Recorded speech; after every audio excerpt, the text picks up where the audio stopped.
Hi friends, good morning. ఇప్పుడు నేనైతే స్నానం చేసి వచ్చేసాను వంట చేద్దామని చెప్పేసి.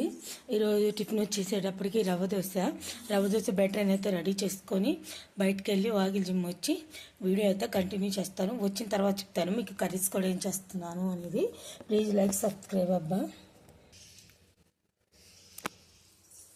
హాయ్ ఫ్రెండ్స్, నేనైతే ఇప్పుడే వాకిట్లోకి వెళ్ళేసి వాకిలు అయితే శుభ్రం చేసుకొని వచ్చేసి రవ్వ దోశ చేస్తానని చెప్పాను కదా ఇందాక మీతో. రవ్వ దోశ బ్యాటర్ అయితే రెడీ చేసుకొని ఇలా పెట్టుకున్నాను. దానిలోకి చట్నీ కావాలి కాబట్టి మిర్చి తీసుకున్నాను. ఇప్పుడు ఈ పచ్చిమిర్చి పల్లీలు కలిపి కొద్దిగా ఆయిల్ వేసుకొని మగ్గబెట్టుకోవాలి. రైస్ అయితే ఇందాక నానబెట్టేసాను కదా. ఇక పోతే అన్నంకి ఇచ్చేటప్పటికి చింతపండు నానబెట్టాను. టమాటా రసం పెడదామని చెప్పేసి టమాటా రసమును బెండకాయ ఫ్రై. ఈరోజు బాక్స్కి వచ్చేసేటప్పటికి కర్రీస్. మీరైతే వీడియో స్కిప్ చేయకుండా లాస్ట్ వరకు చూస్తూ ఉండండి. నేనైతే పల్లీలు పచ్చిమిర్చి వేయించుకున్నాక వంట మొదలు పెడతాను. ప్లీజ్ లైక్ అండ్ సబ్స్క్రైబ్ అబ్బా. హాయ్ ఫ్రెండ్స్, ఇందాకైతే రైస్ కడిగాను అని చెప్పేసి అన్నా కదా. రైస్ అయితే పొయ్యి మీద పెట్టేశాను. చట్నీ కోసం పచ్చిమిర్చి పల్లీలు మగ్గబెట్టుకొని పక్కన పెట్టేసుకున్నాను. ఇక ఇప్పుడైతే రసం పెట్టాలి. అలాగే మీకు రవ్వ దోశ ప్రిపేరింగ్ అన్నా కదా వాళ్ళ టిఫిన్.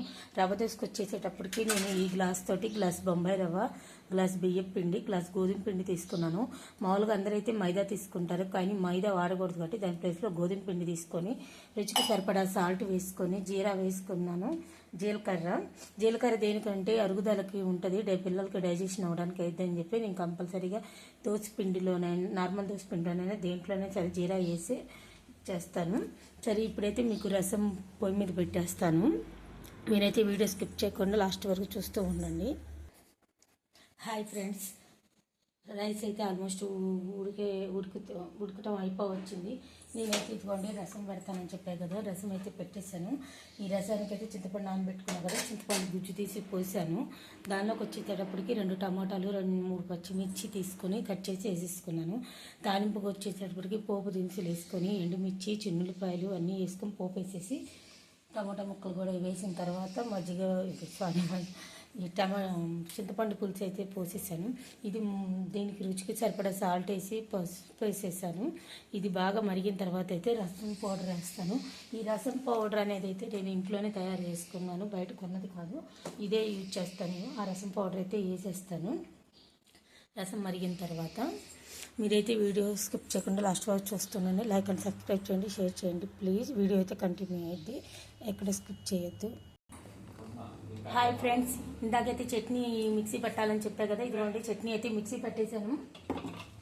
ఇప్పుడైతే వచ్చేసి ఈ దోశ ఇంకా టైం అవుతుంది కదా అందరికీ, ఈ దోశ అయితే వేసి పెట్టాలి. టమాటా రసం కూడా ఆల్మోస్ట్ అయిపోయింది, అసలు అయిపోయింది కూడాను.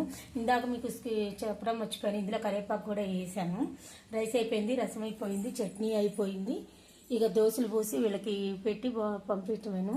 మీరైతే లాస్ట్ వరకు చూస్తూ ఉండండి, స్కిప్ చేయకుండా. లైక్ అండ్ సబ్స్క్రైబ్ షేర్ చేయండి. వీడియో అయితే కంటిన్యూ అయింది.